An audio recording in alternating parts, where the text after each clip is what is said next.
5ថាសង្គ្រាមនៅអ៊ីរ៉ង់នេះណាអាចត្រូវការពេលពី4ទៅ5សប្តាហ៍4ទៅ5សប្តាហ៍បានន័យថាច្រើនបំផុត5សប្តាហ៍ប៉ុន្តែថ្ងៃម្សិលមិញនេះគឺអ្នកនាំពាក្យសេតវិមានអ្នកស្រី Caroline Levitt បានបញ្ជាក់ប្រាប់អ្នកសារព័ត៌មានថាសង្គ្រាមនៅអ៊ីរ៉ង់អាចបញ្ចប់ពី4ទៅ6សប្តាហ៍បងប្អូនត្រូវចាំណាឡើង1សប្តាហ៍ទៀតហើយកាលពីមុន4ទៅ5សប្តាហ៍ឥឡូវនេះអាចពី4ទៅ6សប្តាហ៍ពាក្យដែលគាត់ប្រើមិនមែនចេះតែរនឹកទេដូច្នេះវាអាចត្រូវការពេលវេលាបន្ថែមប៉ុន្តែបងប្អូនបើគាត់ថែមមួយសប្តាហ៍ទៀតដូចជាមិនជាវែងឆ្ងាយអីលើគ្នាមួយអាទិត្យមិនទេព្រោះរុស្ស៊ីថាវាយអ៊ុយក្រែនណាតែ24ម៉ោងទេឥឡូវមកដល់នេះ4ឆ្នាំជាងឯងបងប្អូនមិនមែនត្រឹម24ម៉ោង4ឆ្នាំជាងថាវាយអ៊ុយក្រែនអត់បាច់ក្នុង24ម៉ោងអញ្ចឹងយើងពិបាកស្មានដែរព្រោះសង្គ្រាមពេលខ្លះយើងមើលផ្ទៃក្នុងគេមិនអស់នៅអ៊ីរ៉ង់នេះណាបើមកដល់ម៉ោងនេះបើយើងនិយាយជាឲ្យស្រួលស្ដាប់គឺវាខ្ទេចខ្ទីអស់ហើយអ៊ីរ៉ង់បាត់អស់អាប្រព័ន្ធកញ្ជ្រួចការពារគាត់ជាពិសេសដែនទឹកគាត់គឺខ្ទេចហើយសមុទ្រហ្នឹងគឺកប៉ាល់ចម្បាំងរបស់អ៊ីរ៉ង់គឺលិចនៅបាតសមុទ្រទាំងអស់ហើយអាហ្នឹងគឺជាអង្គហេតុពិតព្រោះអាមេរិកបាញ់កំទេចលិចដល់បាតទឹកអស់ហើយសំបីតានាវាស្អីក៏ដោយគឺបាញ់ម៉ត់ហើយយន្តហោះបដិញរបស់អ៊ីរ៉ង់ក៏ម៉ត់អស់ដែរខ្ទេចខ្ទីអស់ដែរអត់មានទេនៅតែ drone ហើយនឹងប្រព័ន្ធមីស៊ីលទេដែលបាញ់ពីក្នុងដីប្រព័ន្ធទាំងអស់នេះក៏អាមេរិកកំពុងកំទេចជាបដាដែរអញ្ចឹងហើយបានជាថ្ងៃនេះលោកត្រាំគាត់និយាយរឿងពីរដែលគួរឲ្យចាប់អារម្មណ៍ទី1គាត់ថាកំពុងតែបិទបញ្ចប់សង្គ្រាមនៅអ៊ីរ៉ង់នេះបិទបញ្ចប់បានន័យថាម៉េចបងប្អូនដូចតែយើងកំពុងតែបើកឡានកំពុងតែលបឿនលឿនអញ្ចឹងណាអញ្ចឹងបានន័យថាយើងបន្ថយម៉ូតូអញ្ចឹងយើងបន្ថយ gear យើងបន្ថយដៃមកដើម្បីឲ្យវាថយលបឿនទៅរកទីបញ្ចប់មិនមែនជន់ហ្វ្រាំងងក់ឲ្យឈប់ចឹងទេអញ្ចឹងគាត់កំពុងថាបន្ថយ gear ហើយដើម្បីឲ្យសង្គ្រាមនេះឆាប់ចប់ប៉ុន្តែនៅក្នុងពេលដែលគាត់ថាសង្គ្រាមនឹងឆាប់ចប់អ្នកស្រីនៅសេតវិមាននេះគឺនាំពាក្យរបស់រដ្ឋាភិបាលលោកត្រាំនេះគាត់ថាអាចត្រូវការពេល4ទៅ6សប្តាហ៍អូខេ4ទៅ6សប្តាហ៍ក៏មិនអីដែរតែយើងមើលឃើញសង្គ្រាមនៅអ៊ីរ៉ង់នេះគឺវាចាប់ផ្ដើមថយទៅអញ្ចឹងមែនហើយដោយសារតែការបាញ់ប្រហារគឺភាគច្រើនទៅតាមសម្ព័ន្ធមិត្តរបស់អាមេរិកគឺអ៊ីស្រាអែលនិងអាមេរិកទេបើចង់បាញ់សន្ធាប់បន្ថែមគឺបន្ថែមបើថាអត់ទេគឺអ៊ីរ៉ង់ហាក់បីដូចជានៅចាំតែសង្ងំការពារខ្លួនបាញ់ម្ដងម្កាលជាពិសេសច្រកសមុទ្រ Hormuz ដែលដឹកប្រេងចេញអីចឹងឥឡូវនេះលោកត្រាំនិយាយបែបនេះមានរឿងពីរមួយទៀតគឺថាចង់ឲ្យវាបិទបញ្ចប់ឆាប់ប៉ុន្តែក្នុងពេលជាមួយនេះកំពុងតែបញ្ជូនកងកម្លាំងរបស់អាមេរិក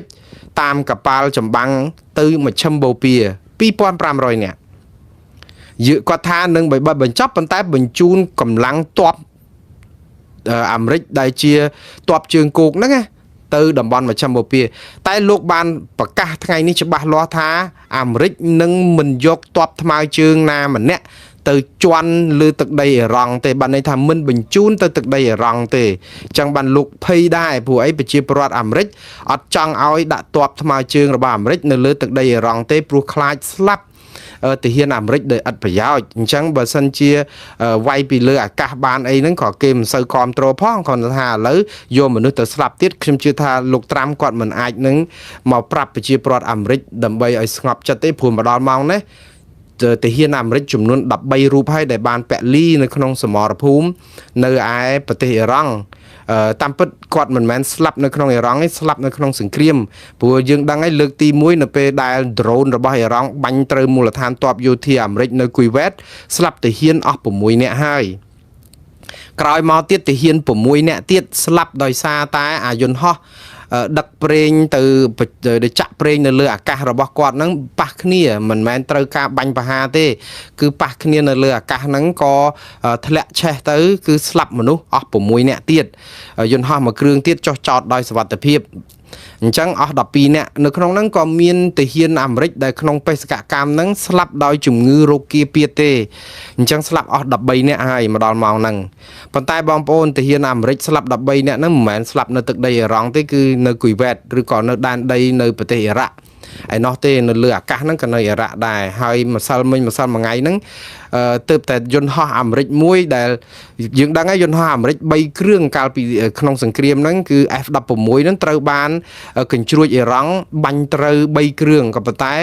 ពីលុត6នាក់ហ្នឹងគឺលោតឆាត់យងរួចមានសុវត្ថិភាពធ្លាក់តែយន្តហោះទេតែម្សិលមួយថ្ងៃមានយន្តហោះ F35 របស់អាមេរិកដែលជាយន្តហោះតម្លៃ$77 លានមួយគ្រឿងហ្នឹងគឺត្រូវបង្ខំចុះចតនៅទីទួលមានសុវត្ថិភាពនៅក្នុងដែនយោធារបស់អាមេរិកក្រោយអ៊ីរ៉ង់បាញ់ត្រូវបាទនេះគឺជាលើកទី1ឯដែលមានសេចក្តីរាយការណ៍ថាកញ្ជ្រួចអ៊ីរ៉ង់បាញ់ត្រូវយន្តហោះ F35 របស់អាមេរិកប៉ុន្តែមិនមានគ្រោះថ្នាក់មិនមានអីដល់ថ្នាក់ស្លាប់ទាហានទេព្រោះយន្តហោះនោះបើកចុះមកវិញនៅដល់កន្លែងគោលដៅសុវត្ថិភាពគាត់ថាអ៊ីរ៉ង់អស់មានយន្តហោះបដិញហើយបាញ់នេះគឺមីស៊ីលបាញ់ចេញពីប្រព័ន្ធក្រោមដីទេហើយអាមេរិកនៅពេលមីស៊ីលបាញ់ចេញពីក្រោមដីហ្នឹងគឺព្យាយាមកំទេចប៉ុន្តែអ៊ីរ៉ង់ណាសង់អាអ្វីដែលនៅក្រោមដីនឹងរាប់ទសវត្សទៅហើយអញ្ចឹងគេសង្ងំតែសង់ទេគឺមានអា drone ផងមានអាកញ្ជ្រួចហ្នឹងនៅច្រើនណាស់ប៉ុន្តែអាមេរិកកំពុងតែចាំមើលដូចយើងចាក់ទឹករុនណែកត្រលអញ្ចឹងចង្រិតដូងណាបងប្អូនតែយើងឃើញចេញមកកន្លែងណាចាប់ក្បួយកកន្លែងហ្នឹងអញ្ចឹងអាមេរិកកំពុងតែចាំមើល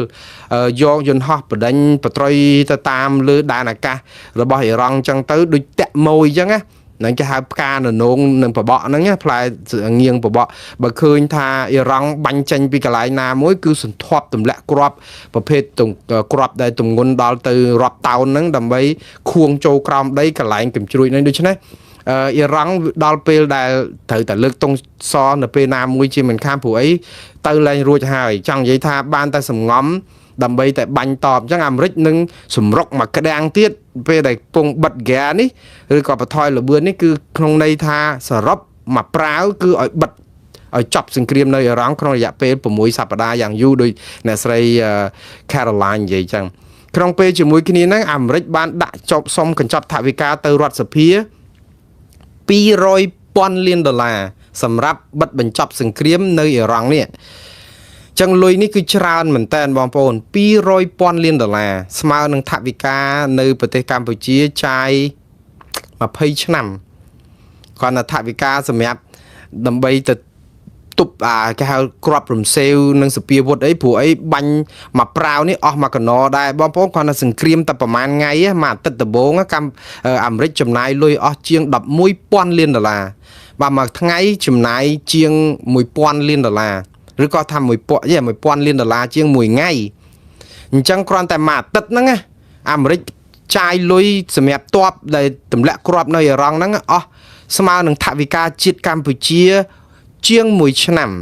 ដែលត្រូវចាយជាង1ឆ្នាំអាមេរិកទម្លាក់គ្រាប់តាមមួយអាទិត្យទេអស់លុយប៉ុណ្ណឹងឥឡូវអាមេរិកត្រូវការលុយ$200,000 លានពីរដ្ឋសភាដើម្បីជួយបន្ថែមគ្រាប់រំសេវនិងគ្រឿងសពាវុធព្រោះអីអាមេរិកអះអាងថាបើអត់បានលុយប៉ុណ្ណឹងគឺវាខ្លាចអាស្តុកនៃគ្រាប់រំសេវហ្នឹងវាស្បើយដែរព្រោះអីជួយអ៊ីរ៉ង់ជួយអ៊ុយក្រែនច្រើនពេកអាមេរិកជួយអ៊ុយក្រែនច្រើនមែនយកគ្រាប់រំសេវទៅជួយអ៊ុយក្រែនវាយនៅរុស្ស៊ីដល់អញ្ចឹងខ្លួនត្រូវការដើម្បីផលិតឬក៏ស្តុកអាគ្រាប់រំសេវសពាវុធហ្នឹងបន្ថែមសុំសភា$200,000 លានដែលស្មើនឹងថវិកាជាតិកម្ពុជា20ឆ្នាំបើសិនជាលុយនឹងយកមកឲ្យជួយកម្ពុជាបែររកស៊ីអីសោះ20ឆ្នាំគឺចាយចាស់ប៉ុន្តែឥឡូវនេះសភាកំពុងតែពិនិត្យពិចារណាមិនដឹងថាតើបានយ៉ាងណាខ្ញុំជឿថា100%ខាងគណៈបកប្រឆាំងគឺគណៈបកប្រជាធិបតេយ្យច្បាស់ជាមិនព្រមតាមសំណើថវិកានឹងទេមានតែខាងសាធារណរដ្ឋរបស់លោកត្រាំតែប៉ុណ្ណោះដែលព្រមហើយទុកឲ្យគាត់ដោះស្រាយទៅគាត់ថារឿងនេះក៏បញ្ជាក់បានថាសង្គ្រាមនៅអ៊ីរ៉ង់នេះគឺវាកាន់តែជិតបិទបញ្ចប់ប៉ុន្តែក៏មានរូបភាពមួយថាអាមេរិកបញ្ជូនទ័ពបញ្ជូនអីទៅមជ្ឈិមបូព៌ាបាទន័យថាម៉េចគឺសន្ធាប់ឲ្យខ្លាំងវាយផ្ដាច់ព្រាត់ឬក៏យ៉ាងម៉េចបាទអញ្ចឹងយើងតាមដានរឿងនេះតទៅទៀតបងប្អូនហើយនៅក្នុងពេលនេះគឺខ្ញុំថាយប់ជ្រៅណាស់ទៅហើយព័ត៌មានដែលខ្ញុំបានសង្ខេបជូនបងប្អូនសន្មតចាប់ត្រឹមប៉ុណ្ណេះហើយយើងនឹងជួបគ្នានៅរាត្រីស្អែកទៀតបាទរាត្រីសួស្តីបងប្អូននៅប្រទេសកម្ពុជាអរុនសួស្តីថ្ងៃចុងសប្តាហ៍បងប្អូននៅសហរដ្ឋអាមេរិកនិងនៅទីផ្សេងដែលថ្ងៃរះបាទសូមអរគុណសូមជម្រាបលា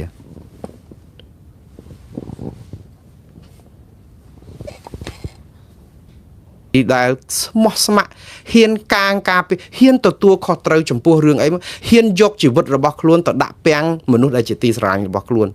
កម្រមានណាស់បងប្អូនរឿងនេះបាទខ្ញុំនិយាយថាយើងមើលឲ្យហួសពីគ្រោះថ្នាក់ចរាចរណ៍នឹងបន្តិចឥឡូវខ្ញុំទុកនារីដ៏ស្មោះស្ម័គ្រនេះនៅម្ដុំសិនខ្ញុំវិលមករឿងកូនអភិបាលស្រុកកងមាសនេះវិញម្ដងទៀតយើងមើលឲ្យឆ្ងាយជាងនឹងបងប្អូនរឿងនេះមិនមែនជារឿងដែលចង់រកយុត្តិធម៌ទេរឿងនេះគឺជារឿងចង់បង្ហាញអំពីកំហឹងរបស់ប្រជាពលរដ្ឋសាធារណជនទូទៅថាមនុស្សដែលមានអំណាចមនុស្សដែលអាងខ្សែអាងអន្តរាគមមានអីបន្តិចទេហៅគ្នាកន្លះអង្គហេតុទៅជាគ្រោះថ្នាក់ធ្ងន់មកជាគ្រោះថ្នាក់ស្រាលដើម្បីបន្ធូរទោសឬអីគ្មានប្រព័ន្ធយុត្តិធម៌ត្រឹមត្រូវនេះគឺជាការបង្ហាញអំពីជំងឺមហារីកនៃការមិនទុកចិត្តទៅលើរបៀបដឹកនាំរដ្ឋទេបងប្អូនមិនមែនតែរឿងគ្រោះថ្នាក់ចរាចរណ៍នឹងមួយទេនេះជាជំងឺមហារីកដែលត្រូវការដោះស្រាយឲ្យឆាប់កាន់តែអាចធ្វើទៅបានហើយជាមេរៀនសម្រាប់មនុស្សទាំងអស់នៅក្នុងជួរដឹកនាំរបស់រដ្ឋាភិបាលកម្ពុជាសប្តាហ៍ថ្ងៃយកទៅកែលម្អសំទោសកែតម្រង់អត់កែលម្អទេកែតម្រង់ឲ្យស៊ីជម្រៅដើម្បីលើកទឹកចិត្តឲ្យប្រជាពលរដ្ឋជឿលើសមត្ថកិច្ចជឿលើអាជ្ញាធរនៅពេលដែលប្រជាពលរដ្ឋមិនជឿទុកចិត្តទៅលើកម្លាំងសមត្ថកិច្ចនៅក្នុងការដោះស្រាយរោគយុត្តិធម៌ប្រទេសនេះកលាប់ចាក់ហើយព្រោះយើងមានស្ថាប័នរដ្ឋយើងមានស្ថាប័នប៉ូលីសយើងមានស្ថាប័នតុលាការយើងមានស្ថាប័នសភាយើងមានស្ថាប័នប្រជាពលរដ្ឋនៅក្នុងសង្គមជួយគ្នាជាចំហជាផ្នែកប៉ុន្តែនៅពេលនេះគឺស្ថាប័នខាងលើគឺគាំងអស់ហើយនៅតែស្ថាប័នខាងក្រោមទេគឺតុលាការប្រជាជនការដោះស្រាយបញ្ហាបែបនេះកម្ពុជាគឺឆ្ពោះទៅរកជ្រោះមរណៈហើយយើងអាចដោះស្រាយបញ្ហាបែបនេះទេថ្ងៃណាមួយយើងនឹងឃើញប្រជាពលរដ្ឋវាយគ្នាបែកក្បាលបែកក្បូងតាមផ្លូវដោយអត់រកយុត្តិធម៌អីគឺវាយសម្លាប់ចោលតែម្ដងដោយឲ្យតែលឺថាអ្នកណាចោលអ្នកណាអីគឺយើងដោះស្រាយតាមបែបហ្នឹងគឺយើងមិនអាចនឹងឲ្យជាតិនេះមាននីតិរដ្ឋមានអីត្រឹមត្រូវទេដូច្នេះរឿងនេះគឺជាការដាស់សតិមេដឹកនាំកម្ពុជាឲ្យភ្ញាក់រលឹកឡើងថាការដឹកនាំប្រទេស30-40ឆ្នាំមកនេះគឺបន្សល់នៅកេរមរតកបែបនេះអស់លោកចេះតែថាដោះខាត់លៀងជំរះលៀងអីឥឡូវមើលប្រជាពលរដ្ឋយកតាំងខ្លួនជាតឡាការទាំងអស់ឥឡូវវិលមករឿងនេះវិញវាលើសឲ្យខ្ញុំនិយាយឲ្យលើសពីអ្វីដែលយើងឃើញគឺប្រជាពលរដ្ឋចង់ឲ្យកូនអភិបាលស្រុកកងមាសនេះជាអ្នកទទួលខុសត្រូវគឺប្រជាពលរដ្ឋមួម៉ៅនឹងអ្នកកាន់អំណាចតែម្ដងចោះវាខុសអីឥឡូវឧទាហរណ៍បើខ្ញុំជាថាឥឡូវកូនអភិបាលស្រុកកងមាសថាជាបងប្អូនយើងជាសាច់ញាតិយើងតើយើងនឹងគិតដូចនេះឬក៏យើងគិតផ្ទុយពីនឹងសាក់ដាក់បងប្អូនដាក់ក្នុងស្ថានភាពគាត់វិញមើលតើលោកអភិបាលស្រុកកងមាសនឹងចង់ឲ្យកូនជាប់គុកអញ្ចឹងហ៎បើមានកំហុសឆ្គងអីលាក់នឹងលាក់តើរឿងហ្នឹងវាកើតឡើងយ៉ាងម៉េចតើគេនឹងធ្វើបាបឃើញគេវាយបែកក្បាលហូរឈាមអីអញ្ចឹងផងទៀតនៅពេលដែលកំពុងតែនៅក្នុងដៃសមត្ថកិច្ចអីមានគេវាយទៅទៀតតើរឿងនេះវាឈឺចាប់ចុកចាប់ប៉ុណ្ណាអញ្ចឹងត្រឡប់មកវិញលោកជួននរិនដែលជាមន្ត្រីនគរបាលជាតិជាន់ខ្ពស់ក៏បានលើកឡើងតាក់ទងនឹងរឿងកាមេរ៉ាសុវត្ថិភាពនៅម្ដុំហ្នឹងបង្ហាញមកថាតាមពិតអ្នកដែលបើករថយន្តហ្នឹងគឺជាស្ត្រីនោះទេមិនមែនជាបរិះកូនអភិបាលខ្ញុំថាការដែលមានការអះអាងពីមន្ត្រីសមត្ថកិច្ចអំពីថាការពិតគឺកាមេរ៉ាសុវត្ថិភាពបង្ហាញថាស្ត្រីនោះគឺជាអ្នកបើករថយន្តដោយអ្វីដែលស្ត្រីនោះអះអាងមែនបរិះនោះវាគួរតែរងាប់ភាពរំជើបរំជួលសង្ស័យរបស់សាធារណជនបានអត់ទៀតពេលដែលមន្ត្រីប៉ូលីសនិយាយដូច្នេះសាធារណជនទូទៅវិភាគបែកខ្ទិះទៀតគេថាមើលរូបបរោះនៅក្នុងឡានខោថតទៅពណ៌ដូចជាទឹកប៊ិចអីបន្តិចចឹងទៅហាខោថតនៅកន្លែងកាត់ហេតុពណ៌ខ្មៅអានៅក្នុងឡានដែលអង្គុយនៅក្នុងកន្លែងកៅអីរបស់អ្នកដំណើរដែលកៅអីបើកឡានហ្នឹងគឺជាកៅអីដែលគួរតែគាត់អង្គុយគេថាអាហ្នឹងគឺជារូបកាត់តឬក៏រូបអីហើយអំបោះហ្នឹងក៏បាត់ពីដៃអាសក់ហ្នឹងកាត់កាលពេលថតនៅអាកន្លែងអង្គុយនៅខាងកៅអីអ្នកដំណើរនេះគឺជាសក់វែងដល់ពេលអារូបថតនៅកន្លែងកាត់ហេតុសក់ខ្លីអូយវិភាគនោះវិភាគលោកឲ្យលោកខ្ញុំសុំសរសើរដោយស្មោះអស់ពីដួងចិត្តហើយប៉ាកែមែនប៉ុន្តែបានអីមកវិញបងប្អូនយើងដឹងហើយថាបញ្ហានេះមិនមែនរឿងអ្នកណាបើករថយន្តទេមិនមែនរឿងតែគ្រោះថ្នាក់នឹងទេគឺរឿងសង្គមដែលកំពុងតែមានបញ្ហាអយុត្តិធម៌បញ្ហាអន្តរាគមន៍បញ្ហាអ្នកធំអ្នកមានអំណាចរួចខ្លួនរហូត វប្បធម៌នីតិរដ្ឋភាពប្រែថាភាពដែលប្រព្រឹត្តខុសអត់ទោសបើសិនជាយើងជាអ្នកមានលុយមានប្រាក់មានកាងមានខ្សែតែបើសិនជាបងប្អូនប្រជាពលរដ្ឋអ្នកស្រែចម្ការជាប់គុកសំបីតែលួចលហុងលួចចេកមួយស្ទងអានេះជារឿងត្រូវកែសម្រួលសង្គមយើងឡើងវិញខ្ញុំសុំមិនសន្និដ្ឋានថាអ្នកណាបើកឡានអ្នកណាមិនបើកឡានកូនអភិបាលស្រុកឬកូនមិនអភិបាលស្រុកខ្ញុំអត់មានទៅវែកញែករឿងហ្នឹងហើយខ្ញុំអត់កាន់ជើងអ្នកណាទាំងអស់ទុកឲ្យសមត្ថកិច្ចដោះស្រាយសម្រាយបកស្រាយឲ្យរកយុត្តិធម៌ជូនជនរងគ្រោះព្យាបាលគាត់ទៅតែខ្ញុំថាសូមឲ្យបងប្អូនទាំងអស់យកបញ្ហានេះមករៀនសូត្ររឿងពីរដែលត្រូវរៀនសូត្រហើយត្រូវកែតម្រង់ទី1ភាពប្រពាក់ប្រពូននៃ MMO ល្មមបានហើយបងប្អូនយើងចង់បានលុយចង់បាន like ចង់បាន shares បងប្អូនមិនមែនទៅដើម្បីរកយុត្តិធម៌ឲ្យជនរងគ្រោះទេបងប្អូនទៅនេះគឺដើម្បី like ដើម្បី share នៃកាពះបាយ3ពេលរបស់បងប្អូនទេព្រោះទង្វើរកយុត្តិធម៌ឲ្យជនរងគ្រោះគេគ្មានអ្នកណាគេធ្វើដោយអស់លោកទេបើធ្វើបានជោគជ័យនៅអាមេរិកម៉ោងនេះប្រហែលជាយើងដើរមិនរួចទេព្រោះគ្រោះថ្នាក់ចរាចរណ៍មានក្រុម MO មក20 30នាក់មកថតប្រសាទពេញផ្លូវអត់បាច់ធ្វើអីទេស្ទះឡានស្ទះម៉ូតូមិនអាចទៅធ្វើការអីបានទេអូអត់រំលងបែបនេះសង្គមនេះវានៅកាំងស្ញែងអញ្ចឹងហើយតែអត់ដែលឃើញមានសោះនៅស្រុកដែលប្រជាធិបតេយ្យល្អសេរីត្រឹមទៅវាអត់ណាវាទៅជាប្រទេសយើងដែលអះអាងថាមានប្រជាធិបតេយ្យកោះសន្តិភាពមានសេរីភាពមកពេញទំហឹងវាទៅជាអញ្ញាអាណាធិបតេយ្យចឹងទៅវិញអញ្ចឹងរូបភាពនេះគឺជារូបភាពមួយដែលមិនល្អតតែសោះឲ្យកាត់បន្ថយឲ្យអាញាធមមានសមត្ថកិច្ចត្រូវចាត់វិធានការឡើងវិញប៉ុន្តែយើងទៅពិបាកបន្ទោសបងប្អូន MMO ទៀតណារឿងមួយបើសិនជាគាត់អត់ចោះទៅផ្សព្វផ្សាយទេជួនកាលរឿងហ្នឹងបាត់ឈឹងតែម្ដងអត់តែម្ដងណែវាចេះតែវិញទៀតរឿងវាតែអញ្ចឹងគឺគេលឹមលំសុំកលុំគ្នាបាត់ស្ងាត់ឈឹងហុចលុយហុចកាក់អីចុះឡើងទៅរួចខ្លួនអស់អញ្ចឹងយុត្តិធម៌មិនដឹងនៅឯណាដល់ពេលពួកគាត់អញ្ចឹងទៅវាអាចជួយដាស់សតិអាជ្ញាធរត្រូវគេបញ្ញាប់ចេញអាកាមេរ៉ាសវត្ថិភាពផងបញ្ញាប់បកស្រាយប្រជាពលរដ្ឋគិតថាបើអត់ដាក់សម្ពាធចាអាជ្ញាធរដូចថាប្រហែលជាមិនសវ៉ាស្ទិញអញ្ចឹងពេកទេខ្ញុំថាម៉ោងនេះគួរតែឲ្យសញ្ញាអាជ្ញាធរមានសមត្ថកិច្ចយើងគួរតែបង្កើនសេចក្តីទុកចិត្តលើស្ថាប័នរដ្ឋយើងអត់មានការទុកចិត្តគ្នាទាស់តែសោះតែម្ដងហើយដល់អញ្ចឹងមិនដឹងធ្វើការយ៉ាងម៉េចបងប្អូនយូសូម្បីតែអាជ្ញាធរហ្នឹងក៏លុះក្រោមឥទ្ធិពលតុលាការ Facebook ហ្នឹងដែរត្រូវតែចេញសារនេះចេញសារនោះថតវីដេអូនេះយកអីមកបំភ្លឺអញ្ចឹងទៅដោយសារអីបើខ្លួនឯងវាអត់គេអត់ទុកចិត្តដល់អញ្ចឹងទៅចេះតែបន្សាព័ត៌មានហ្នឹងតិចទៅកុំឲ្យវាវល់វាពុលពេកដូច្នេះបងប្អូនត្រឡប់មកវិញគឺរឿងទី1គឺរឿង MMO មិញហ្នឹងគឺប្រពាក់ប្រពូនខ្លាំងសម្បើមណាស់អាណាធិបតេយ្យខ្លាំងណាស់តែទី2គឺរឿងនីតិរដ្ឋរឿងស្ថាប័នរឿងបកពួកនិយមរឿងអំពើពុករលួយរឿងនីតិរដ្ឋភាពហ្នឹងគឺយើងនៅតែលឺដដែលសូមជួយកែផងដើម្បីឲ្យរឿងនេះគឺវាឆាប់ចប់រឿងព្រំដែននោះរកម្មចិត្តសឹងស្លាប់ខ្លួនឥឡូវអូសអត់ផុតពីរឿងគ្រោះថ្នាក់ចរាចរណ៍ដើម្បីឲ្យកូនលោកអភិបាលកងមាសទទួលខុសត្រូវអ្នកណាទទួលខុសត្រូវអត់ចង់បានយើងដំបូងយើងចង់បានថាអ្នកណាទទួលខុសត្រូវឥឡូវមានអ្នកទទួលខុសត្រូវជាស្ត្រីមួយអត់ចង់បានតើតែកូនអភិបាលហ្នឹងព្រោះអីអត់ចូលចិត្តពួកអាជ្ញាធរអន្តរាគមនិយាយទៅគឺគាត់ខឹងតែម្ដងខឹងចង់ឲ្យតែអ្នកដែលជាអ្នកមានអំណាចហ្នឹងជាប់គុកព្រោះប្រជាពលរដ្ឋកំពុងក្តៅក្រហាយនឹងអាជ្ញាធរគឺចង់ឲ្យឃើញអាជ្ញាធរហ្នឹងទទួលបាបកម្មទទួលផលគេហៅសាបព្រោះខ្យល់ទទួលផលជាព្យុះសង្គ្រាអីអាម៉េចនោះណាអានេះគឺគេចង់អញ្ចឹងទៅវិញប្រជាពលរដ្ឋកំពុងបង្ហាញអញ្ចឹងហើយអស់លោកដឹងហើយគេស្អប់អាជ្ញាធរមែនតើស្អប់អាជ្ញាធរមានសមត្ថកិច្ចស្អប់កូនលោកធំស្អប់អ្នកមានអំណាចស្អប់ការប្រើប្រាស់លុយនៅក្នុងទឹកភ្នែករាជព្រោះអស់លោកមានលុយមានអីផឹកស៊ីសវឹងអួតនួដើរបុកគេគ្នារកតែលុយអង្គច្រកឆ្នាំងបាយ3ពេលអត់បានយើងមានលុយចូលខារ៉ាអូខេស្រីញីអូនបងហើយទៅបើកប្រទេសផ្ដាស់ឲ្យរួចខ្លួនទៀតអានឹងវាជាការរកម្មចិត្តប្រជាពលរដ្ឋអំពីគម្លាតអ្នកមានអ្នកក្រនៅក្នុងសង្គមនឹងទៀតដូច្នេះអារឿងហ្នឹងហើយដែលជាវិញ្ញាសាដែលយើងត្រូវមើលបងប្អូន បាទខ្ញុំសុំទោសខ្ញុំផ្អែមបន្លែបន្តិចដោយសារតែថ្ងៃនេះថ្ងៃសៅរ៍ខ្ញុំអត់ធ្វើការតាមទម្លាប់តែអត់ធ្វើការគឺខ្ញុំអាចនិយាយបានយូរប៉ុន្តែបើថ្ងៃច័ន្ទដល់សុក្រខ្ញុំធ្វើការដូច្នេះមានម៉ោងនាឡិកាប្រាប់មកថាត្រូវបញ្ចប់ព្រោះអីដល់ម៉ោងចូលធ្វើការយើងអាចហួសពេលគេបានទេតែដល់ពេលថ្ងៃនេះថ្ងៃសៅរ៍យប់ថ្ងៃសៅរ៍ចេះខ្ញុំអត់ធ្វើការដូច្នេះខ្ញុំថែមទៀតហើយខ្ញុំអធិស្ឋានផងបងប្អូនបលឹះលួសត្រង់ណាឥឡូវនេះយើងនិយាយអំពីយើងកំពុងតែមានបញ្ហានីតិរដ្ឋ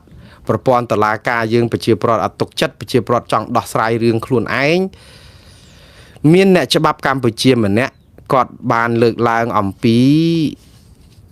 កម្ពុជាដល់របត់ឬក៏ផ្លូវមួយដែលត្រូវកែតម្រង់បងប្អូនមិនមែនកែលំអទេណាកែតម្រង់ក្រមព្រហ្មទណ្ឌកម្ពុជាឡើងវិញខ្ញុំពេញចិត្តអ្នកច្បាប់រូបនេះណាខ្ញុំមិនដឹងថាតើ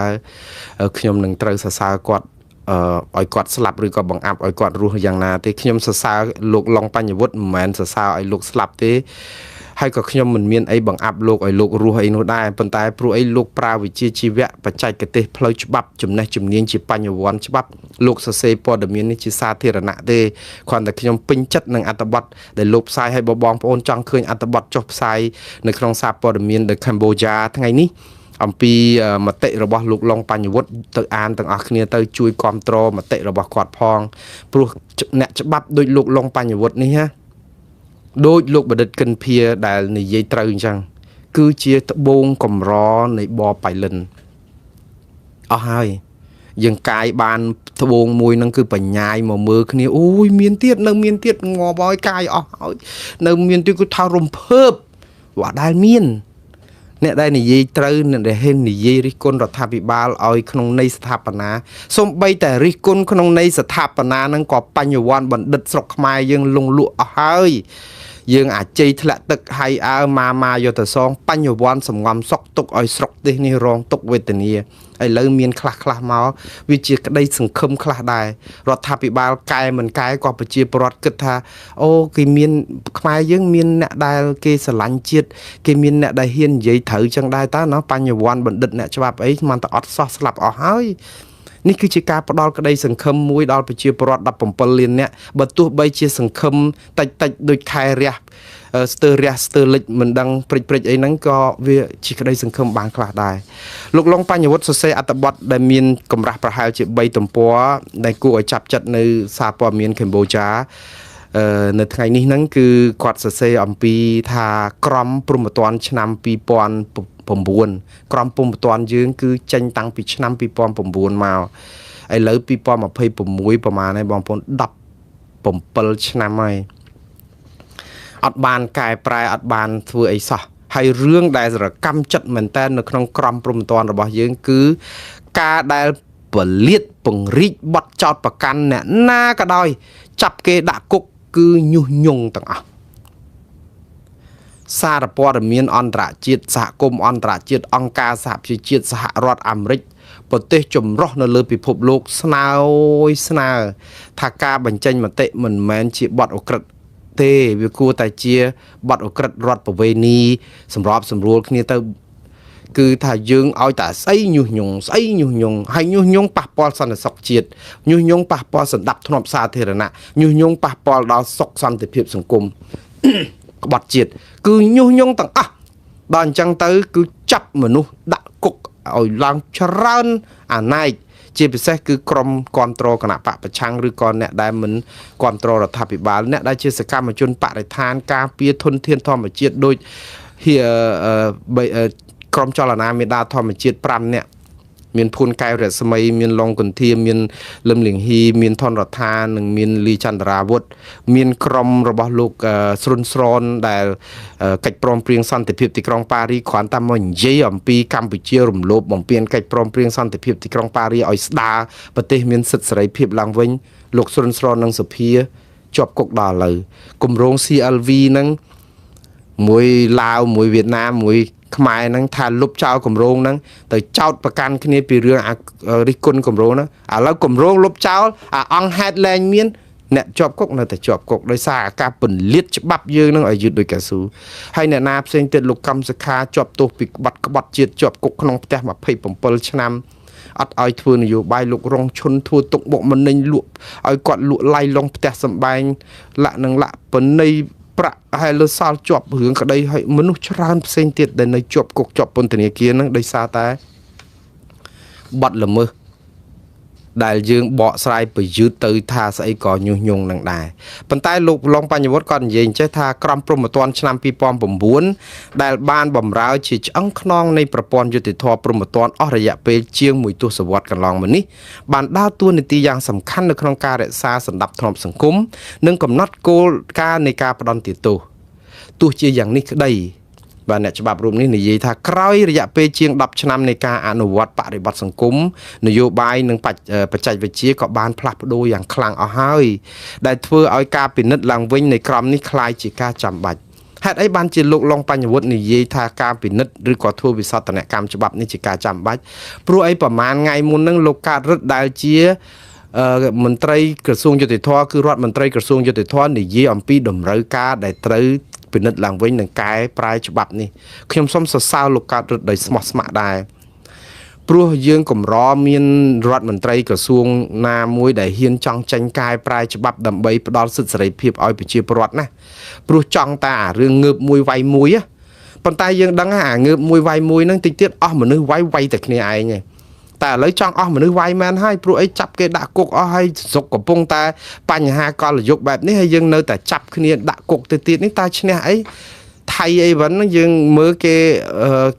ជួយជាតិសាសគេដើម្បីឲ្យវាយស្រោចមកខ្មែរយើងគឺខំគ្នាហែកគ្នាចាប់គ្នាដាក់គុកហើយតែយើងទៅដោះស្រាយអីឈ្នះគេប្រហែលជាដល់ពេលល្មមដែរអញ្ចឹងបានលោកឡុងបញ្ញវុត្តនឹងលើកឡើងអំពីសារៈសំខាន់ដែលថាត្រូវកែច្បាប់ខ្ញុំមិនអានអត្ថបទលោកទាំងអស់ទេក៏ខ្ញុំសង្ខេបថាចំណុចដែលលោកគិតថាជាការល្អគួរឲ្យកែប្រែនោះលោកនិយាយពីចំណុចមួយគឺភាពស្រពេចស្រពិលនៃនិយមន័យនៃបទល្មើសដែលហានិភ័យនៃការបកស្រាយហួសហេតុគឺដោយថាភាពស្រពេចស្រពិលគឺយើងបកស្រាយនៃចង្អៀតឲ្យតែចាប់គេហៅចាប់ច្រឡំសូវចាប់ច្រឡំកុំឲ្យលែងខុសណាអានេះធ្ងន់ធ្ងរមែនតើអញ្ចឹងនៅក្នុងចំណុចមួយហ្នឹងគឺលោកនិយាយពីគោលការណ៍មូលដ្ឋាននៃច្បាប់ព្រហ្មទណ្ឌសម័យទំនើបគឺគោលការណ៍នៃភាពច្បាស់លាស់នៃបទល្មើសបានន័យថាបទល្មើសមានភាពច្បាស់លាស់មិនចេះតែបកស្រាយទេប្រជាពលរដ្ឋគួរតែអាចដឹងបានជាមុនសកម្មភាពណាខ្លះអាចនាំឲ្យមានទោសព្រហ្មទណ្ឌប៉ុន្តែមាត្រាមួយចំនួននៃក្រមព្រហ្មទណ្ឌបច្ចុប្បន្នសរសេរដោយប្រើពាក្យពេចន៍ទូលាយពេកដែលអាចបើកចំហឲ្យមានការបកស្រាយខុសគ្នានិងផ្ដល់អំណាចឆន្ទានុសិទ្ធិធំធេងពេកដល់អាជ្ញាធរអនុវត្តច្បាប់ឧទាហរណ៍មាត្រា494អូយមាត្រានេះគឺដូចថាមនុយដែលហូបអីដែលប្រជាប្រិយជាងគេគឺនៅលើគេតែម្ដងបងប្អូនអាមាត្រា494ហ្នឹងនិង495គឺបទញុះញង់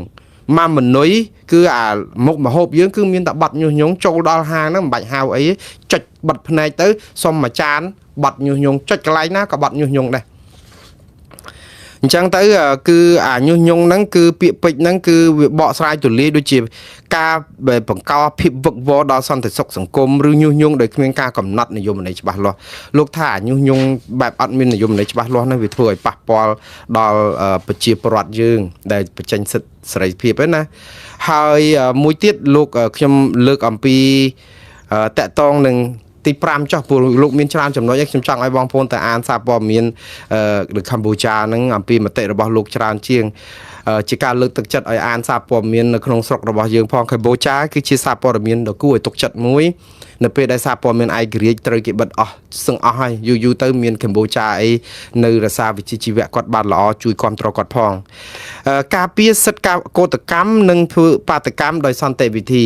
ចំណុច5ដែលលោកលើកឡើងនេះគឺថាការតវ៉ារបស់កម្មករសហជីពឬសហគមន៍មូលដ្ឋានមិនគួរត្រូវបានបកស្រាយថាជាការបះបោរនោះទេ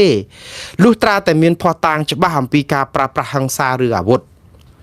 សិទ្ធិនៅក្នុងការធ្វើកោតកម្មការធ្វើបាតកម្មដោយសន្តិវិធីគឺជាសិទ្ធិមូលដ្ឋានដែលត្រូវបានធានាដោយរដ្ឋធម្មនុញ្ញកម្ពុជាអ្នកច្បាប់រូបនេះនិយាយចឹងមាត្រា37ក៏ដកស្រង់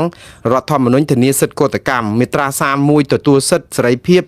ទទួលស្គាល់សិទ្ធិសេរីភាពនៅក្នុងការជួបជុំ ចែងនៅក្នុងបទទី21នៃ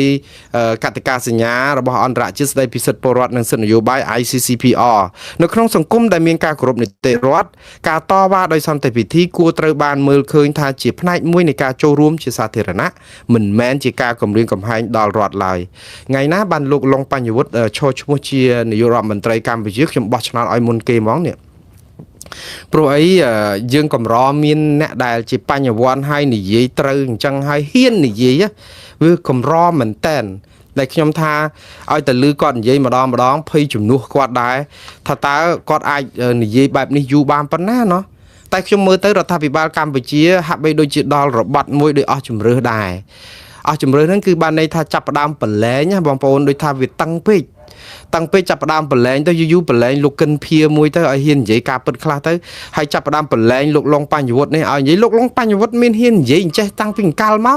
បាត់មាត់គេចុកតាំងពីយូរអើយមកដែរដូចគ្នាណាទៅមកចូលដល់សម័យដែលមានស្អីគេណែចំនួនព្រំដែនកម្ពុជាថៃកម្ពុជាតល់ច្រកមកទំហឹងឯងបានឃើញគាត់និយាយនេះហើយខ្ញុំមិនចំពោះតែគាត់និយាយពេលណាទេនិយាយពេលណាក៏សាទរដែរពេលនេះក៏សាទរដែរខ្ញុំចង់និយាយចេះក៏ប៉ុន្តែលោកលងបញ្ញវុฒิហ្នឹងក៏លោកក៏មិនហ៊ាននិយាយដែរពីយូរហើយណាធ្លាប់កាលនៅសាលាក្តីខ្មែរក្រហមគាត់និយាយមកកណោដែរទៅមកឥឡូវនេះទេណាបាត់4-10ឆ្នាំហើយ10ឆ្នាំជាងហើយតែមកឥឡូវនេះតែឃើញគាត់ឥឡូវដល់ពេលលោកហ៊ាននិយាយចឹងទៅគឺបើកផ្លូវឲ្យលោកកិនភៀហ្នឹងហ៊ាននិយាយខ្លះដែរចឹងទៅសូមឲ្យបណ្ឌិតបញ្ញវន្តអីទៀតចាប់ដើមចឹងមកច្រើនគ្នាមកបើទៅងើបមួយវាយមួយងើបអស់មិនដឹងវាយនៅកន្លែងណាទេឥឡូវនេះគឺលោកបន្តថាទោះជាយ៉ាងនេះក្តីការអនុវត្តជាក់ស្ដែងថាមាត្រា456ដល់មាត្រា460នៃក្រមព្រហ្មទណ្ឌពាក់ព័ន្ធនឹងកុបកម្មត្រូវបានយកមកប្រើប្រាស់ជាការឆ្លើយតបទៅនឹងការតវ៉ាខ្លះដែរដើម្បីជៀសវាងការបកស្រាយទូលាយពេកក្រមព្រហ្មទណ្ឌក៏បីត្រូវបញ្ជាក់ឲ្យច្បាស់នៅក្នុងវិធានវិសោធនកម្មថាត្រូវញែកឲ្យដាច់ស្រឡះរវាងការប្រមូលផ្ដុំតវ៉ាដោយសន្តិវិធីនិងការបះបោរដោយប្រើប្រាស់ហិង្សាឬអាវុធប្រឆាំងនឹងរដ្ឋអំណាចបាទអាហ្នឹងគឺខ្ញុំសូមសរសើរការលើកឡើងពីបញ្ហាហ្នឹងរឿងសិទ្ធិសេរីភាពហ្នឹងគឺមានចែងអញ្ចឹងណាតែយើងបកឲ្យយឺតដូចកស៊ូទាញឲ្យយឺតដូចកស៊ូលោកមានអនុសាសន៍សម្រាប់វិសោធនកម្មដូចតទៅទី1ភាពច្បាស់លាស់នៃនិយមន័យឲ្យនិយមន័យនេះច្បាស់លាស់ទី2ការលើកលែងឲ្យដោយសុចរិតភាពគឺត្រូវមានបទបញ្ញត្តិដែលបញ្ជាក់ថាការបញ្ចេញមតិការរាយការណ៍ឬការតវ៉ាធ្វើឡើងដោយសុចរិតដើម្បីការពារប្រយោជន៍សាធារណៈមិនត្រូវបានចាត់ទុកជាបទល្មើសព្រហ្មទណ្ឌនោះទេសេចក្តីសន្និដ្ឋានលោកថាច្បាប់ព្រហ្មទណ្ឌដែលមានគុណភាពមិនមែនជាច្បាប់ដែលធ្វើឲ្យប្រជាពលរដ្ឋភ័យខ្លាចនៅក្នុងការនិយាយការពិតនោះទេផ្ទុយទៅវិញវាគួរតែជាច្បាប់ដែលធានានូវភាពច្បាស់លាស់ការពារសិទ្ធិស្របច្បាប់និងលើកកម្ពស់តម្លាភាពក្នុងសង្គមប្រសិនបើវិសោធនកម្មក្រមព្រហ្មទណ្ឌលើកនេះអាចសម្រេចបានដោយគោលការណ៍ទាំងនេះមែននោះណាវានឹងមិនត្រឹមតែជាការកែប្រែអត្ថបទច្បាប់ប៉ុណ្ណោះទេប៉ុន្តែវាคล้ายជាជំហានដ៏សំខាន់ក្នុងការពង្រឹងនីតិរដ្ឋនិងការកសាងទំនុកចិត្តរបស់សាធារណជនលើប្រព័ន្ធយុតិធធម៌កម្ពុជាបើធ្វើបានដោយលោកលងបញ្ញវុฒิមានប្រសាសន៍មែនណាអារឿងគ្រោះថ្នាក់ចរាចរណ៍អីចង់រកអ្នកណាទទួលខុសត្រូវអីហ្នឹងក៏បាត់ដោយឯងដែរហើយនីតិរដ្ឋយើងនឹងស្ដារមកវិញប្រជាពលរដ្ឋនឹងមានសិទ្ធិសេរីភាពហើយការតវ៉ាដោយអហិង្សាខ្ញុំឃើញអ្នកតវ៉ារឿងមួយដែលលោកលងបញ្ញវុฒิថាកុំឲ្យយកការតវ៉ាទៅភ្ជាប់ទៅអំពើហិង្សាអូយកម្ពុជាគេប្រកែកណាស់ថាការតវ៉ាដោយអហិង្សាដោយសន្តិវិធីគឺជាការធានាដោយច្បាប់ឥឡូវអាតវ៉ាដោយអហិង្សាហ្នឹងក៏ប្រក្រាបដែរណាប៉ុន្តែយើងធ្លាប់ឃើញកន្លងមកតវ៉ាដោយអហិង្សាសុកស្រាប់តែមានក្រុមបាតដៃទី3ណាមកវាយក្បាលគ្នាប្រកោតជាអំពើហិង្សាចាប់ទាំងអស់អានេះក៏ជាល្បិចខូចមួយដ៏ស្មុគគ្រោកមែនតើអារឿងមានបាតដៃទី3បាតដៃទី4នេះយើងអូយស្អីក៏មានដែរប៉ុន្តែបងប្អូនឥឡូវហ្នឹងវាល្បិចអស់ហ្នឹងវាទីថាវាចាស់កម្រិលហើយប្រជាពលរដ្ឋដឹងអស់ហើយវិធីគឺមានតែកែតម្រង់បើអត់កែតម្រង់ស្លាប់ទៅធ្វើម៉េចបាទខ្ញុំចូលដល់ព័ត៌មានអន្តរជាតិម្ដងបងប្អូនអស់ហើយព័ត៌មានជាតិខ្ញុំសង្ខេបត្រឹមប៉ុណ្ណឹងព័ត៌មានអន្តរជាតិគឺខ្ញុំនិយាយអំពីលោកត្រាំចង់ថាកំពុងពិចារណាបិទបញ្ចប់សង្គ្រាមនៅអ៊ីរ៉ង់បិទបញ្ចប់សង្គ្រាមនៅអ៊ីរ៉ង់ឥឡូវសេតវិមានកាលពីមុនបងប្អូនមានចាំទេតែពេលខ្ញុំផ្សាយថាលោកត្រាំថាសង្គ្រាមនៅអ៊ីរ៉ង់នេះណាអាចត្រូវការពេលពី4ទៅ5សប្តាហ៍4ទៅ5សប្តាហ៍បានន័យថាច្រើនបំផុត5សប្តាហ៍ ប៉ុន្តែថ្ងៃម្សិលមិញនេះគឺអ្នកនាំពាក្យសេតវិមានអ្នកស្រី Caroline Levitt បានបញ្ជាក់ប្រាប់អ្នកសារព័ត៌មានថាសង្គ្រាមនៅអ៊ីរ៉ង់អាចបញ្ចប់ពី4ទៅ6សប្តាហ៍បងប្អូនត្រូវចាំណា